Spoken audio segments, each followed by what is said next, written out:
The Living Zen-podcast is a gift from the members and associates of the Victoria Zen Centre to you. If you enjoy it, please be sure to let your friends know about Living Zen. If you'd like to support our community, here are a few ways that you can do it. Download the Living Zen podcast app for iPod, iPhone, or Android. You can also purchase additional Zen Talks by Venerable Eshu on iTunes or Amazon.com. One of the most meaningful ways to show your support is by joining our Sangha as an associate. Your commitment of $10 a month will ensure that offerings like the Living Zen podcast and our online eZendo will continue to be available around the world to everyone with an interest in truly living Zen. To become an associate, please visit our website at www.zenwest.ca and click on the membership tab. Thank you for your support. Mumonkan Case 42. Manjushri and the Young Woman in Samadhi. Once Manjushri went to a place where many Buddhas had assembled with the world-honored one. When he arrived, all the Buddhas had returned to their original dwelling place. Only a young woman remained, seated in Samadhi near the Buddha's seat. Manjushri addressed the Buddha and asked, "How can a young woman get near the Buddha's seat when I cannot?" The Buddha replied to Manjushri, "Awaken this young woman from her samadhi and ask her yourself." Manjushri walked around the young woman 3 times, snapped his fingers once, took her to the Brahma heaven and exerted all his supernatural powers, but he could not bring her out. The world-honored one said, "Even 100,000 Manjushris cannot awaken her. Down below, past 1,200 million lands, as innumerable as the sands of the Ganges, lives the Bodhisattva Jalaniprabha. He will be able to bring her out of Samadhi." Instantly the Bodhisattva Jalaniprabha burst forth from the earth and made bows before the world-honored one, who gave him his command. Jalaniprabha stepped before the young woman, snapped his fingers once, and at this she came out of Samadhi. Wu Men says, "Old Shakyamuni put on a rustic farce this time, which cannot be easily understood. Manjushri is the teacher of the 7 Buddhas. Why couldn't he bring the young woman out of Samadhi? Jalaniprabha is a bodhisattva at the beginning level. How could he bring her out? If you can grasp this completely, you will realize that surging delusive consciousness is nothing other than the greatest Samadhi." Wu Men's verse says, "One can bring her out, the other cannot. Both of them are free. A ghost mask, a devil mask. The failure is an elegant performance." 3 bells, please.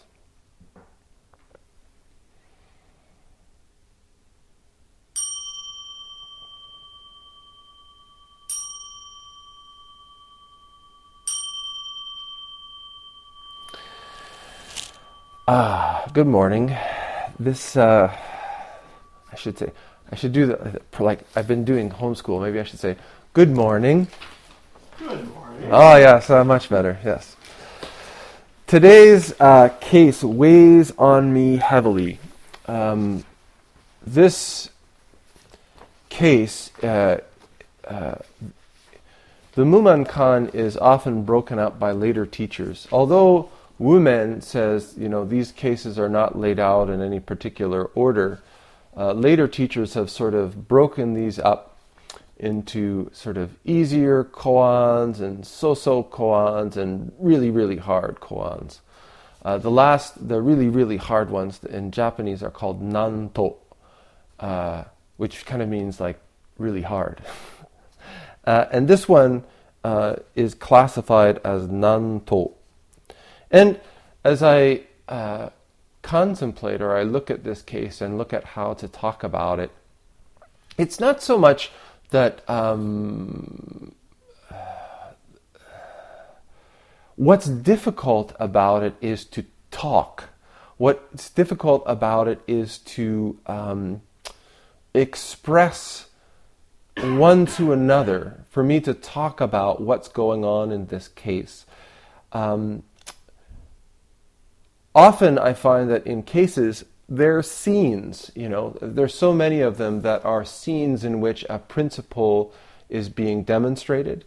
And in some ways it's like a dramatic event, a dramatic sort of scene in which there's like a tripping point or a tipping point where something happens. And you can kind of immerse yourself into the case and take part in the case. And there's a tipping point, there's a transition, there's a moment where, bang, the principle is demonstrated in this interaction, in this moment that takes place within the case. This case is different.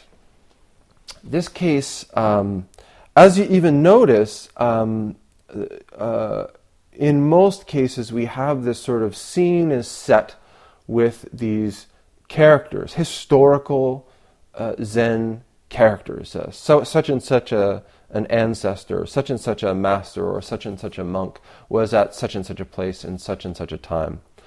This one starts off differently. This one starts off with bodhisattvas. So right away, as Zen practitioners, this is a first flag. Once Manjushri, we should already be on alert. Manjushri is in this case. And so Manjushri is a bodhisattva.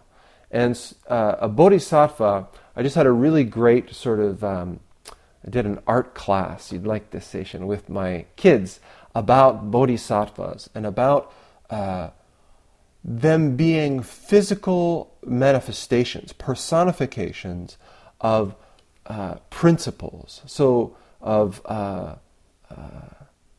dynamics, of I guess you could say, for lack of a better word, of virtues, of what it is to be a complete human being.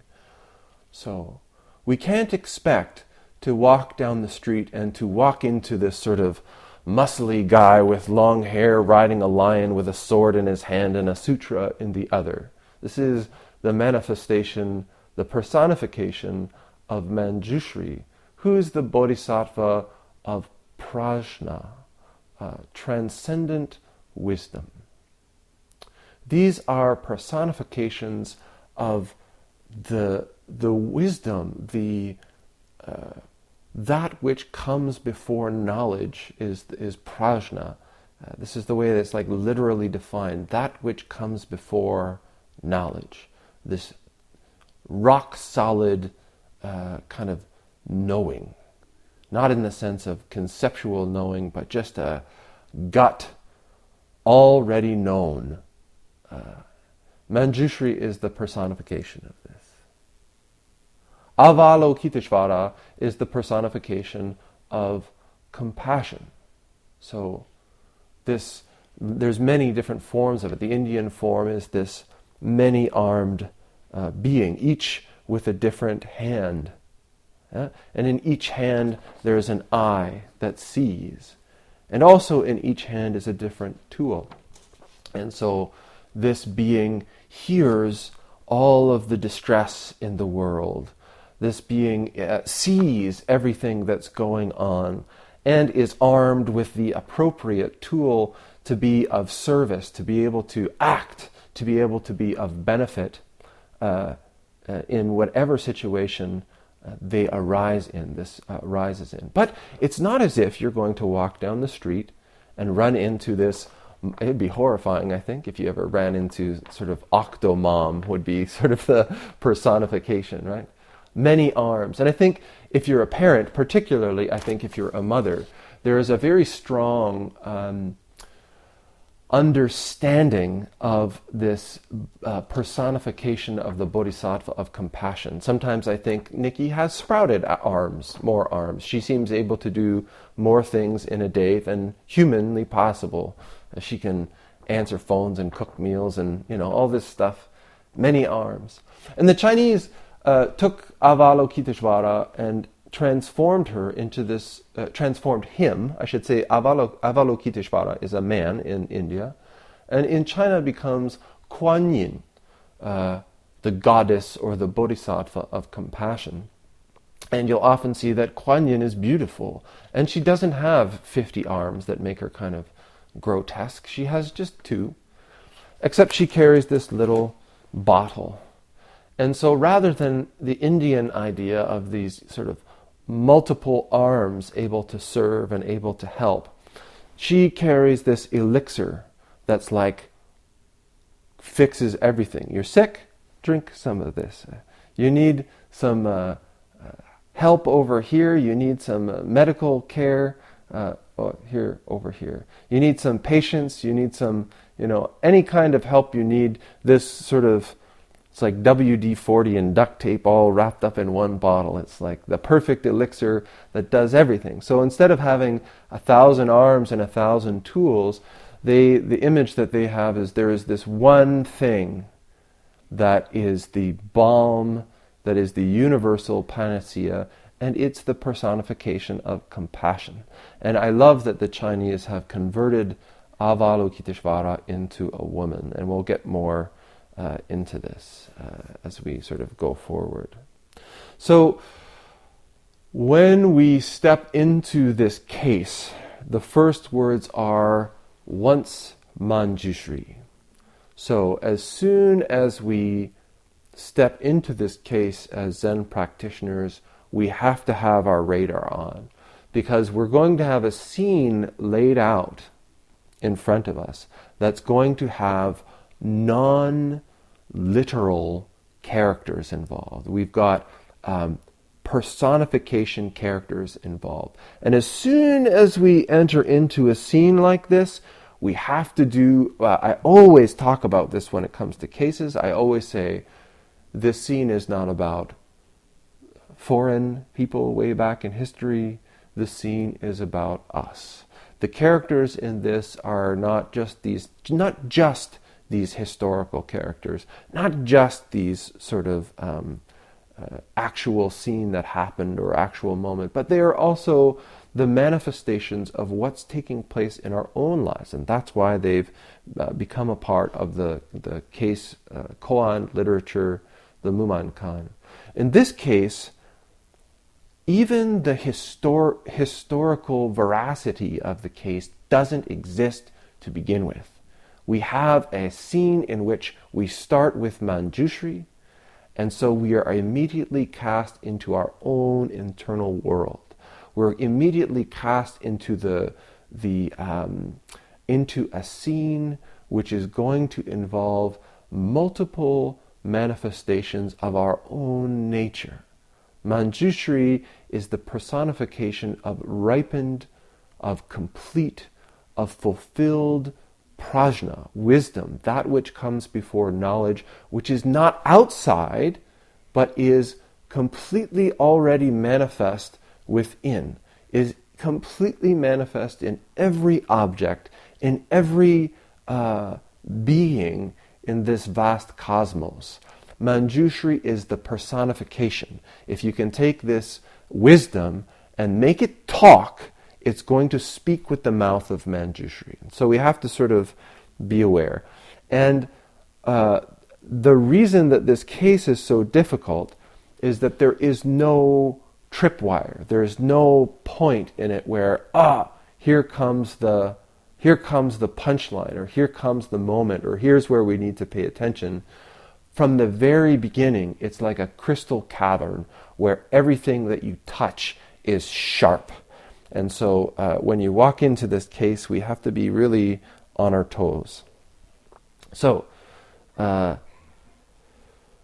read through the case once, and one of the big things that's involved in this case that in my experience is completely glazed over, as if we all just innately know what that is this word samadhi.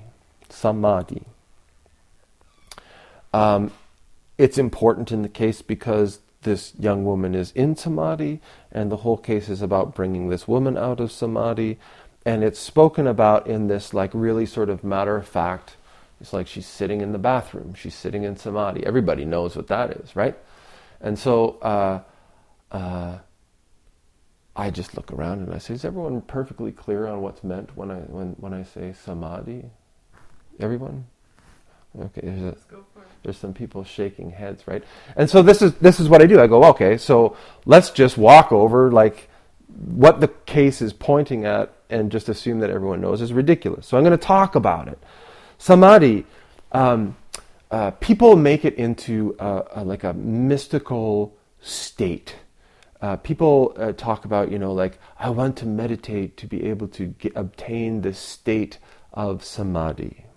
And I talk about samadhi a lot, all the time, in fact, but I don't use the term because it's a term, like so many in Buddhism, that gives you this idea that it's something that is fixed, or it's even something that's good or special or something like this. And I use this term dissolution, okay? So samadhi, or in some ways, how I define Zazen itself is to manifest the state of samadhi, dissolution. So samadhi is not something that is born.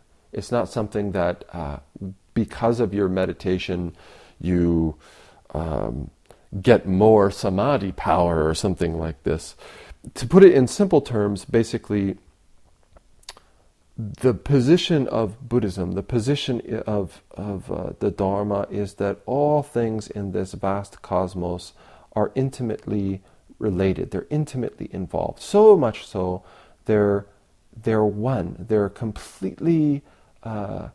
We use this term pratitya samutpada, which means interdependent or codependent origination, which means that absolutely everything in this cosmos, whether it's a rock, whether it's a shaft of light, whether it's the song of the birds, whether it's a human relationship, whether it's the food that we eat, it's not that there is one thing acting on the other and that there's a real clear boundary between these two things. It's that already these things are intimately connected from the position of the origin, so much so that even beyond this intimate relationship, they have arisen from this one place in which, in the origin, there's no separation, there's no distinction, there's no me and you, there's no inside and outside. This is the manifestation of zero,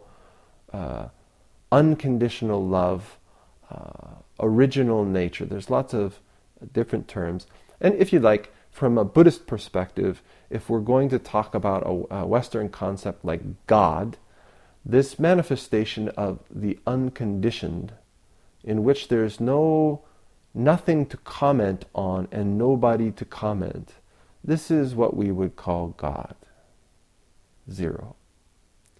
So we in Buddhism, through practice and experience, affirm that this origin, we experience this origin. We experience the arising from this origin.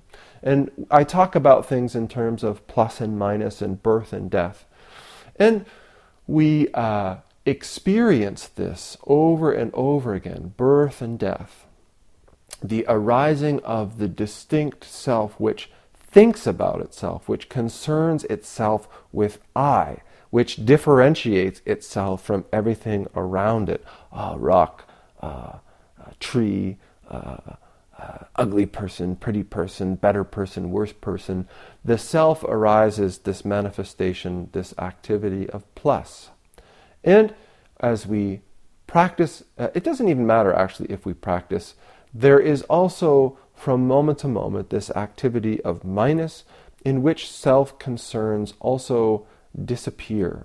We can experience this in music, we can experience this in art, we can experience this in love, in parenting, in exercising, in so many ways, where our engagement, our dissolution, our relationship with where we are or what we're doing is so immersive, so unifying, that this concern, even this awareness of distinction between subject and object disappears, even for a moment. I find sleep is a wonderful sort of example of this. And I'm always very hesitant in the Zendo, as I've gotten older, to be really critical of people who, are drowsy in the Zendo. People become very self-critical. They're drowsy in the Zendo and they're dozing. I should be completely awake in the Zendo. I should be, alert.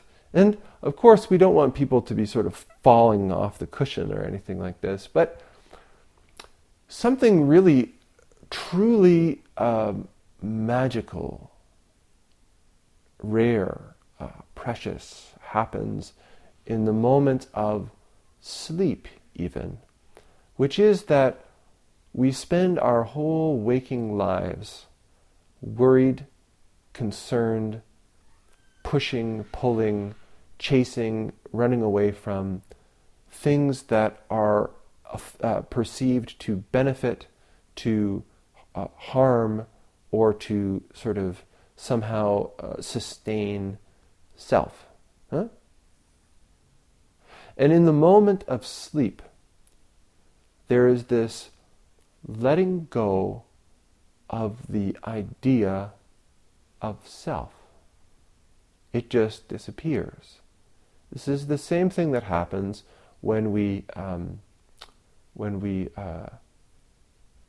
are with somebody that we really are in love with. And I don't mean like, kind of lustful love, because there's a whole lot of self in lustful love. Oh yeah! Yeah. But when we're completely in love, now maybe I'll get a little bit graphic, when we're even when we're making love, there is this moment where making love is a wonderful sort of manifestation in which two literally become one. And when we're doing it right, I don't want to get into right and wrong, I guess, when we completely surrender who I am, what my fears are, what my concerns are, what I'm trying to get out of it, when my satisfaction and my needs and all these kinds of things. In that moment of making love, these things are transcended. Something is experienced. There is this unification in which there's no inside and no outside, no subject and no object. And it happens in music when we're in a close relationship, even just as a listener or as a performer, in art, in sport, in many things in life. And this points to that it's not dependent on a particular practice. What we are experiencing in those moments is an awareness of things as they are. And practice, that we do this formal practice in Zen meditation, is aimed at allowing ourselves to be free of the distractions, allowing ourselves to let go of more and more of the mental, emotional distractions, obsessions with I. When we teach Zazen, there's a lot of stuff. The knees should be just so, the tailbone should be just so, and the hands should be just so, and the belly should be doing this, and the back should be like this, and the chin should be like this, and the mouth should be like this, the tongue should be like this, and the head should be like this, and the eye should be like this, and then when you're breathing through your nose, your back should be straight and your chest is up and you're thinking about this. And particularly at the beginning, we are really sort of trying to keep all of this stuff in order. And what happens as a result of this is that we forget about something. And that is, we forget about the I. In trying to maintain all of these little details of posture, occasionally this I drops and we can actually hit it for just a moment. We can have this sort of immersive experience in what we're doing, what's going on in the room. Maybe a sound. We just experience it in this completely clarified way. as we continue to practice, we can really sort of, I should say one other thing. So in retreats, my teacher, Joshi Roshi, used to talk about this a lot, and it seemed like no one ever got it. And one of the things that I sort of really want to encourage for those who are jikijitsus, who carry the keisaku, we have a stick we carry around, is the idea a lot of the time when someone sees a keisaku, or if you ask somebody in a Zen center or outside of a Zen center, what's the keisaku for? And often the response you'll hear is, the keisaku is to hit sleeping monks or to hit sleeping practitioners. And this is an abomination. If you're carrying the keisaku and looking for people who are asleep, you're making a mistake. And I'm not going to make any kind of apologies about this. It's not for hitting people when they're asleep. Because the truth is, if you're sitting in a room and there is a person walking around with a stick and they're hitting people, and your ability to let go of your concern for yourself is so slick, you're so able to let it go that you're actually able to drowse. This is a very impressive ability. Because even for those of you that have experienced it, when a person stands up with a stick and starts walking around the room, it's very difficult to relax.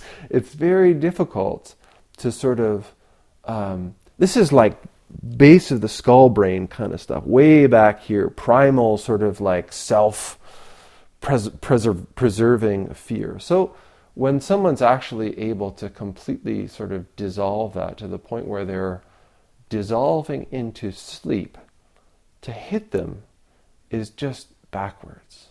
So I don't want to go too much more on that. Just remember that for those of you who are doing sesshin.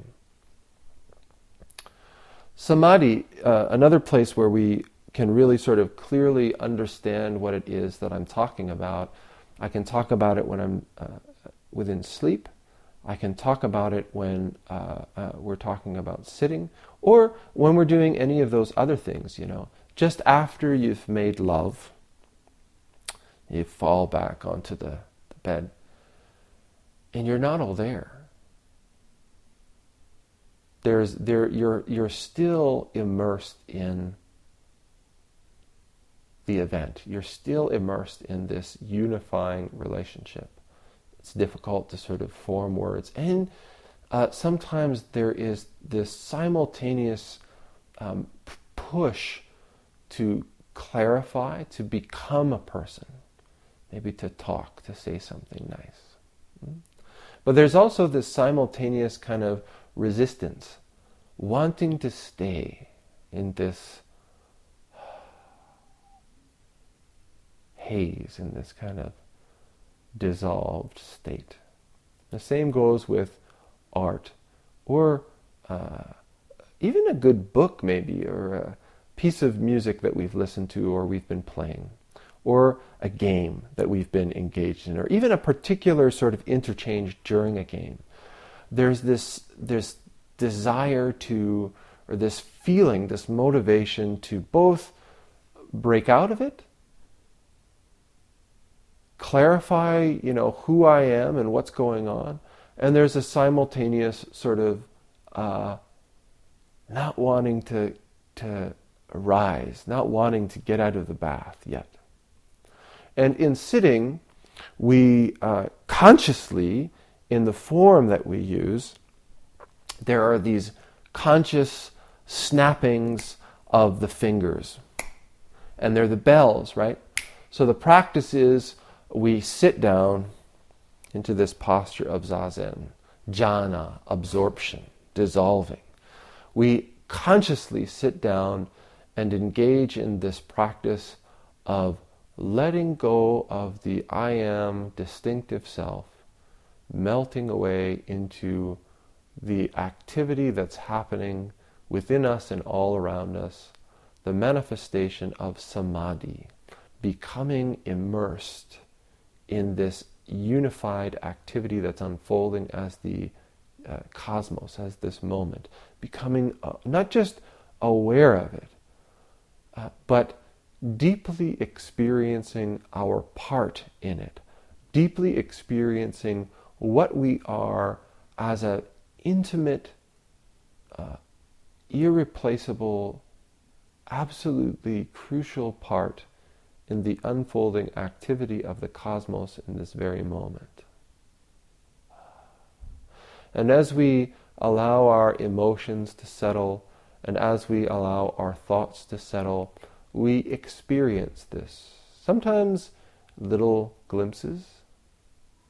Sometimes the very experience of it scares us out. So we go like, and we see something, or we hear something, or we smell something, or we have a physical sensation of something that is so immediate and so intimate, and we feel like, I am the flower, I am the bird singing, and then we go, holy shit, and sort of, step back. I've got to sort of get back into myself. And so this is the experience of samadhi and arising out of samadhi. The bell rings sometimes, and we're sitting, and there's these simultaneous things that arise. One is, got to stand up. Yeah. Oh, time to act, time to move, time to do. And the other is, don't want to. Happy and just complete, satisfied, whole in this experience of just sitting. And so this is the moment, this is the event that's taking place in this little scene. This is what we're talking about when we talk about samadhi. How can I sort of sum this up in a nutshell? It's like the awakening, immersing ourselves in the experience of this fundamental principle that all things in this vast cosmos are one. It's stepping out of the intellectual knowledge of this. It's the experience of unification with all things in this vast cosmos. Does that make it a little bit clearer? Samadhi, when I'm talking about samadhi? Okay, blah, blah, blah, blah. Once Manjushri went to a place where many Buddhas had assembled with the world-honored one. So when we come across this term world-honored one in a case, we're talking about the historical Shakyamuni. And when we talk about many Buddhas, we're talking about so in Buddhist cosmology, and it's wonderful to talk about this in terms of sort of modern astrophysics and things like that. It's like in any sort of great galaxy, there can be only one Buddha at a time, right?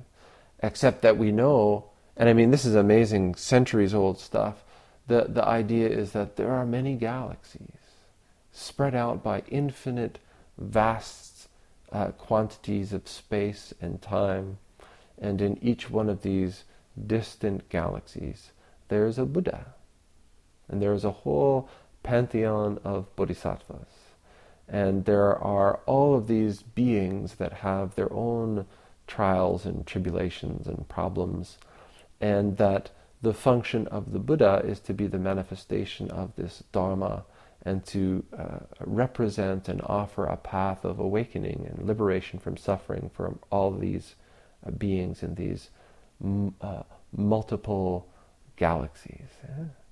It's kind of a beautiful thing. And yet, Buddha also means the one who is awake. And if we take it out of its historical context, we have the manifestation of completion as a human being. So just as a bodhisattva is the personification of a particular virtue, wisdom in the case of Manjushri, compassion in the case of Avalokiteshvara, the Buddha is the personification of what happens when all of these perfected virtues come together in one.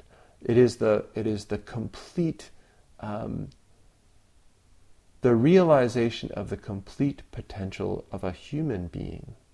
This isn't something that exists, again, outside. It's not about the Buddha who is outside.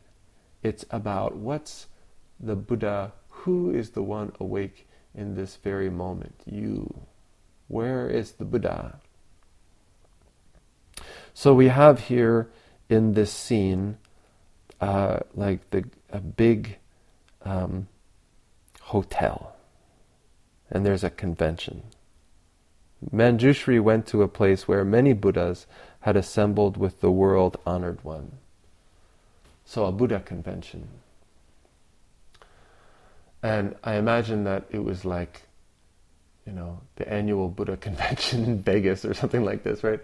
And they had like breakout sessions and all kinds of, keynote speakers, Buddha so-and-so from such and such a galaxy. And probably the subject was like, on liberating, suffering beings. And they had all kinds of really interesting, I wonder what they ate for lunch. I wonder if the food was any good. And maybe that's what Manjushri wondered too, because he showed up. Now, this is a Buddha convention, and Manjushri is a bodhisattva. So we don't know what the backstory is or why he wanted to go. Maybe he felt left out. And when he arrived, all the Buddhas had returned to their original dwelling place. Now, as I said in the beginning of this case, this is the crystal cavern. And so when we're looking at this, we have to understand that there's no aspect of this case that we can just sort of write off as setting the stage. Because this case could begin that Manjushri arrived and the Buddha was there and this lady was there. And we didn't need to mention all the Buddhas coming together from the various galaxies and then leaving. So this event, when Manjushri manifests, when Manjushri arrives, the bodhisattva of prajna wisdom, all of these millions maybe of Buddhas from various galaxies have gone home. They have returned to their original dwelling place. So we have to really consider what's being pointed at here, that there are many manifestations or many Buddhas for different worlds, different experiences, different dilemmas, situations, cosmic experiences. And each one of them finds their way home. Manjushri arrives. I'm realizing that I don't think I'm going to get to the end of this case by the end of the day today. And only a young woman remained, seated in Samadhi near the Buddha's seat. This is, okay, I have to be careful. Soshin's watching. And this is a very good device, and I think, my belief is that this is very intentionally used. Why is Manjushri, the bodhisattva of transcendent wisdom and possibly the most manly, masculine, macho sort of image in the Buddhist cosmology, set up against this young woman? So we have to go back in time to ancient Buddhism, in which, even pre-Buddhism, India, in which women are considered like not even capable of spiritual awakening or enlightenment, that they're inferior, and that really the best thing that a woman could hope for in life, in a life that is carried out in a most obedient and diligent and sincere way, the best that they could really hope for is to, after they die, to be reborn in a male body. so that then they could eventually engage in actual spiritual practice and become liberated.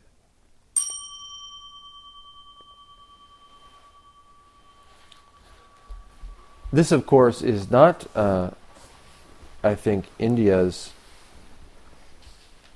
delusion alone. Certainly, the text that this case comes from was written in about 300 and is Chinese. And so we also find in most Asian countries that there is this definite hierarchy that exists. And I certainly, as a living proof, myself, I think that we really like to let ourselves off, at least the men do, I think, in our culture, of thinking that, yes, these silly Asians that had these ideas about women being inferior.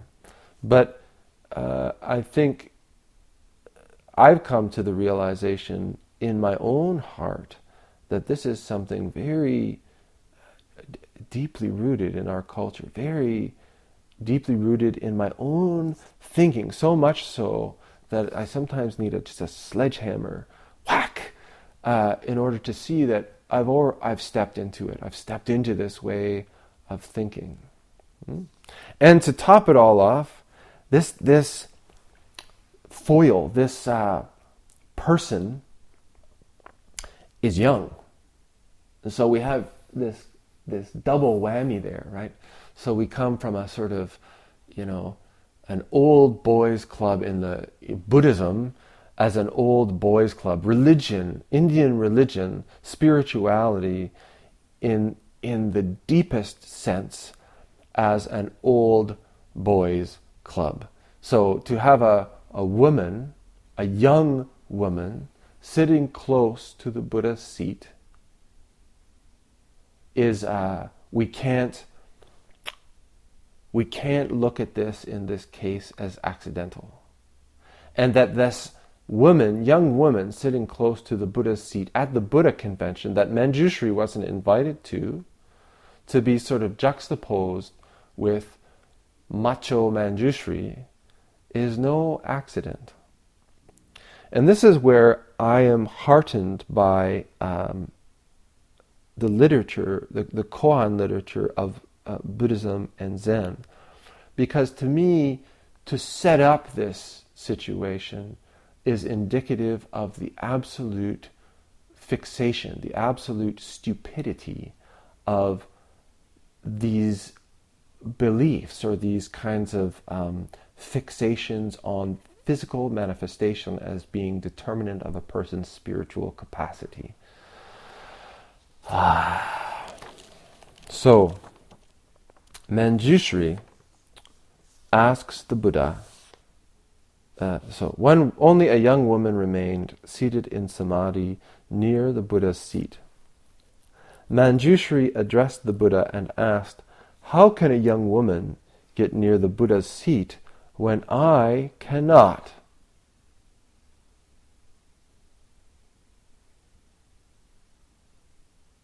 And I have to say, for myself, as a young practitioner, when I first read this case, I completely fell for it. I completely fell for this macho Manjushri and sympathized with him. How can this young woman be in this place where I can't even sit? I'm the freaking Bodhisattva of Prajna. Like, come on! It's hard not to sympathize with him. Well, maybe it's not. But this is a trap. We have to think, we have to stop for a moment and say, wait, Bodhisattva of Prajna, really getting petty? Really? What's going on here? And this is pointed at later on in the case and is something that we have to understand about Zen Buddhism. Buddhism generally, Zen Buddhism in particular, is that there's no sparing ourselves. There's no self-concern. There's no holding back so that we're okay. This is a teaching which spares nothing for the benefit of other beings. Complete self-sacrifice, I guess you could say. So we're not going to, as bodhisattvas, when we have an interchange between the Buddha and the bodhisattva of prajna, we're not going to have them putting this on for themselves.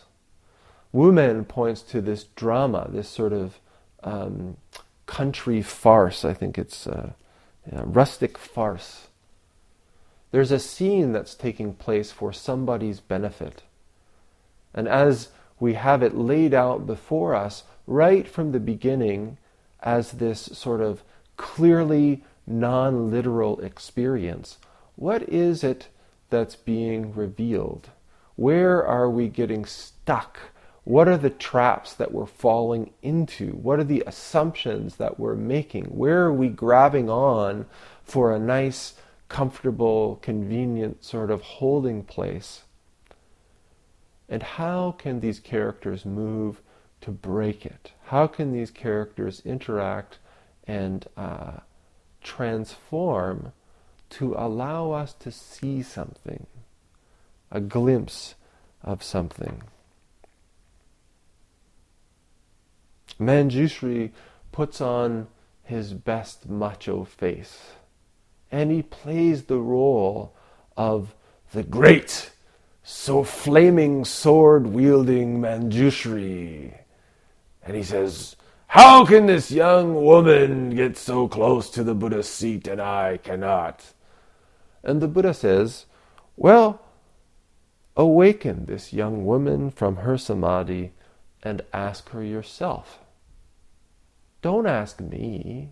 Find out for yourself how she got there. Surely, O great Manjushri, Bodhisattva of wisdom with your mighty flaming sword, you can do such a simple thing as awakening this young woman who sits in samadhi."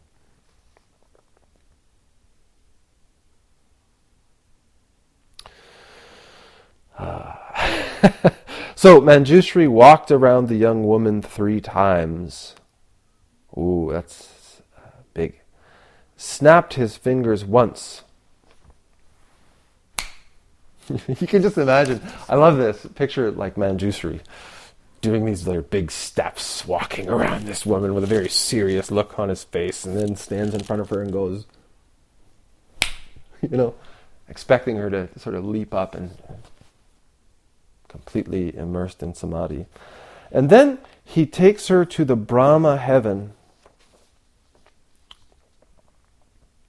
This one was really interesting to me because it kind of couples and points to something else very subtle about this character of the young woman. He takes her to the first Brahma heaven, and it is the first and lowest of the sort of like cosmic realms of heaven, right? And it's characterized by the beings who exist in this realm are devoid of sexual desire. And so it further enhances this, or further really clarifies this stereotype or this vacuous, sticky ball associated with women in culture and in spiritual practice, that not only are they inherently incapable of spiritual depth, but they're also dangerous. They're also prepared at any moment to tempt, to contaminate, or to seduce a spiritual practitioner, even one so great as Manjushri. Terrifying creatures, these young women, aren't they? And so Manjushri takes her to the Brahma heaven, where I find this sort of dubious and suspicious, and maybe even intentionally so. He takes her to this place where there's no sexual desire, and he exerts all of his supernatural powers. What does that mean? But he could not bring her out of Samadhi. She is manifesting a state of dissolution so complete that even the complete force, every effort of the great Bodhisattva of Prajna himself, the teacher of Buddhas, he's called, because he is this manifestation of this most critical virtue of Buddhas. He can't do anything to break her out of this. He can't do anything. He can't sound the bell that has her arise from this state of immersion. Why? This is the question that's being raised in the case. Why? Why is this Bodhisattva, with all of his fierce wisdom, unable to bring this woman, I say woman, intentionally, woman, out of her meditation? The world-honored one, I picture him kind of chuckling, watching all this sort of great effort. And the Buddha kind of snickering, and he says, even 100,000 Manjushris cannot awaken her. Even 100,000 of you couldn't break her out of this meditation, of this state, of this dissolution. You can't do it.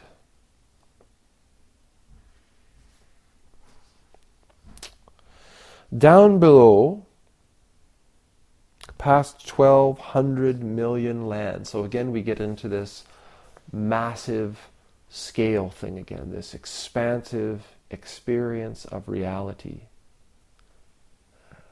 There are worlds beyond worlds beyond worlds. And we can take this literally as the next galaxy over, there's another Buddha and all this kind of stuff. Or we can take it as experientially, thought moment to thought moment. The experience that we're having here in Azendo in Suk is galaxies away from the experience that people are having in Australia, Sri Lanka right now. Or galaxies away from what's happening in my own family in the basement. It's a totally different cosmos. So the Buddha says, down below,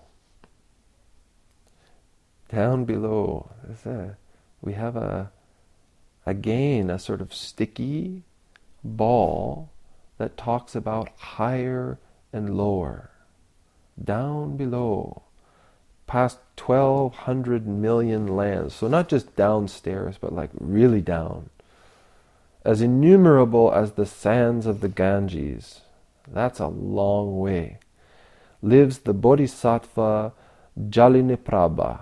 Jaliniprabha means specific wisdom, or even like delusive wisdom. He will be able to bring her out of Samadhi. So we have another character who's introduced here. Jaliniprabha is a bodhisattva from way down, and he's clarified as being a bodhisattva of the first order. So in terms of what we understand, in terms of how we practice here in the Victoria Zen Centre, when you're acknowledged as a bodhisattva is when you do jukai, right? We say you're now entering into the realm of the bodhisattva, and so you should have the bodhisattva name, and you receive a name. So that's what we're talking about. Jaliniprabha. He can bring her out of Samadhi.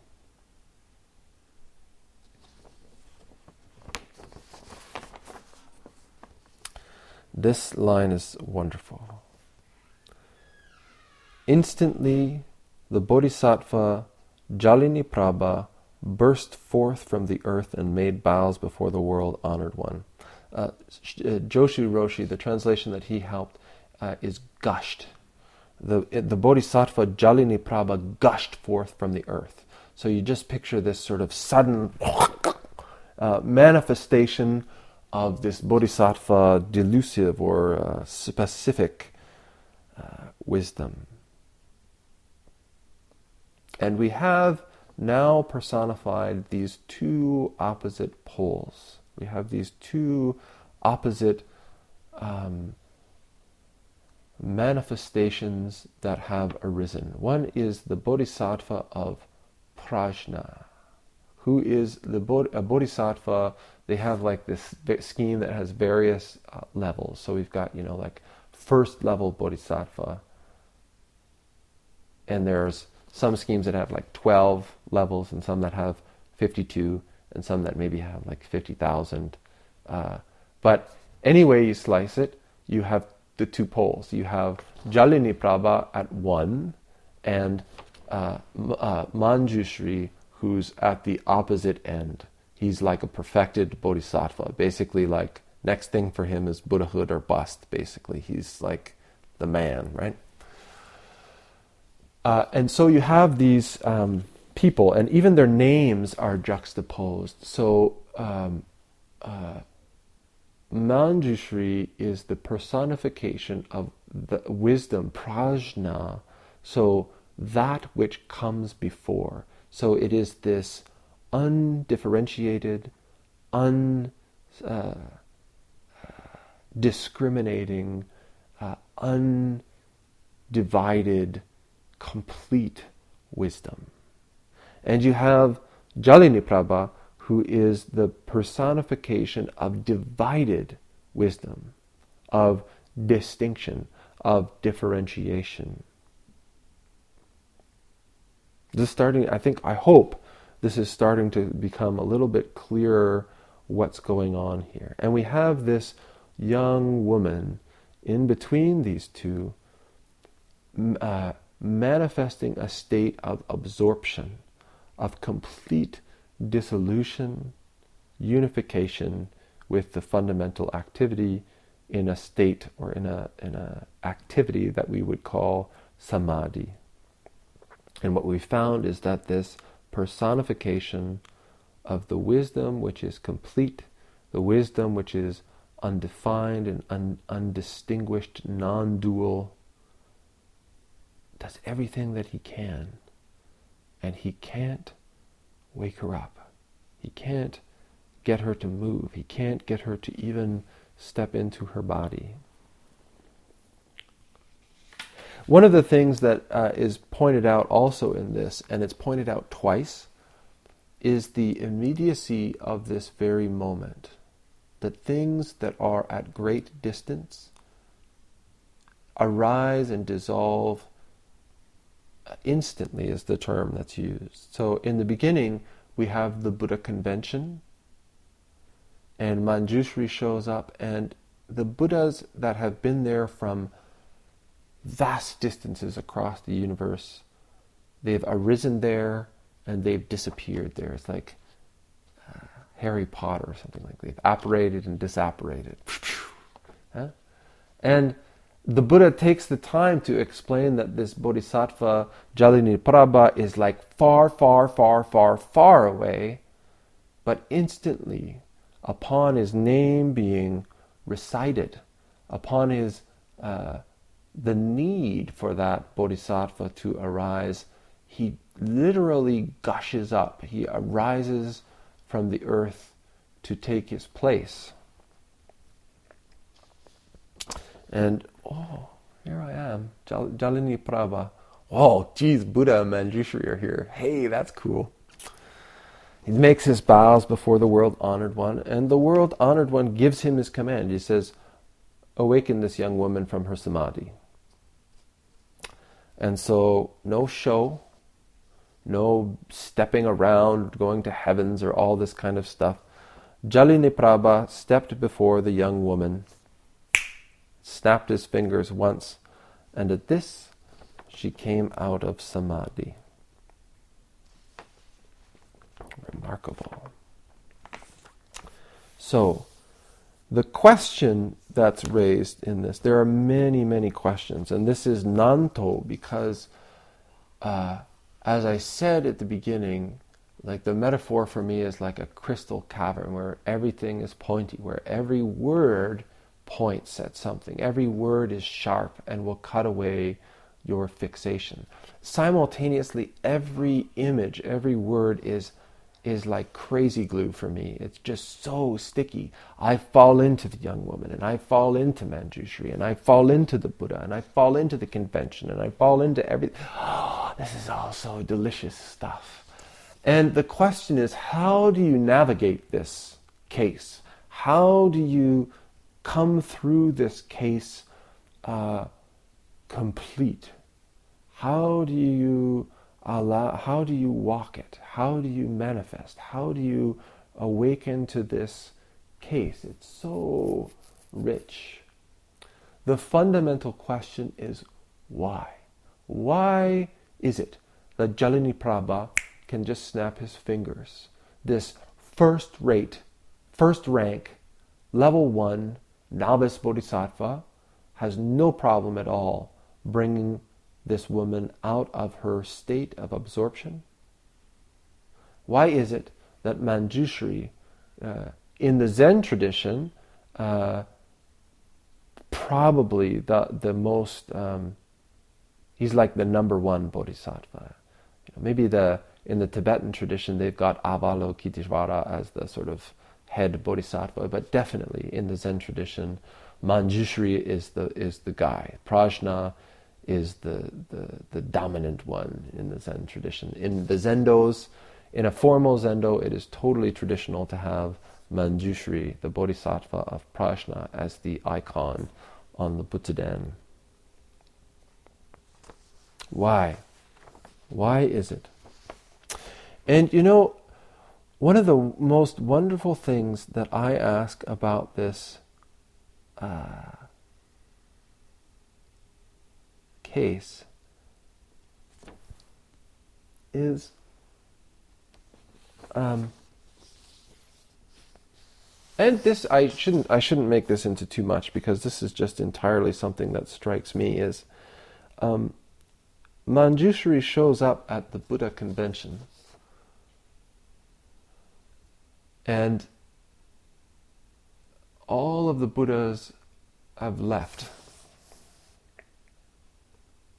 except for Shakyamuni, the world-honored one, the one from our cosmos.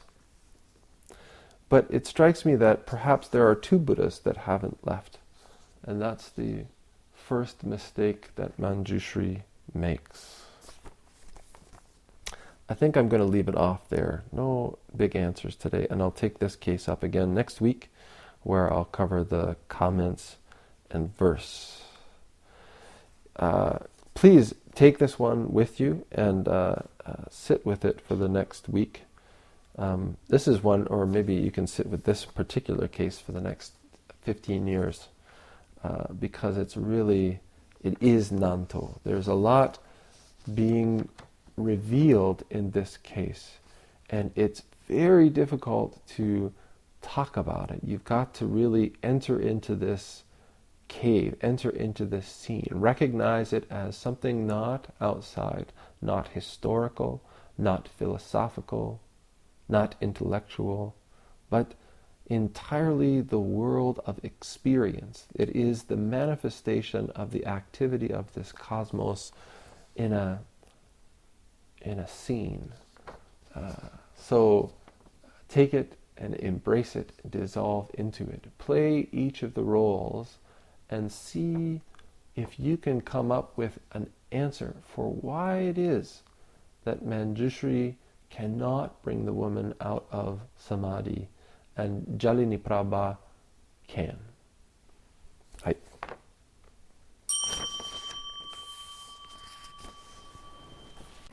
Thanks for listening to the Living Zen podcast.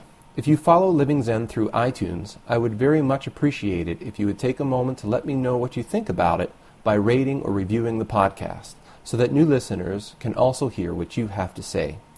Thank you for your time and for your support.